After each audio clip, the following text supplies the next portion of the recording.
don't know if you can confirm this. I was watching a video, and it's on a club called Lagos in downtown Broadway, in LA, in California. And Nigerians were having a party. And, Nigerians are very loud when they have parties. So ICE surrounded that's the building where they were having this party, and just waited outside. And as soon as they finished and they were coming out, they started, accosting them and, taking their fingerprints to find out who, whatever they wanted to find out, maybe who is here illegally, or, who has,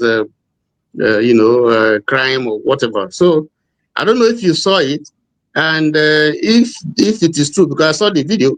If it is correct, it means that we have to be very, very careful. I just wanted to put that in. I don't know if you saw it.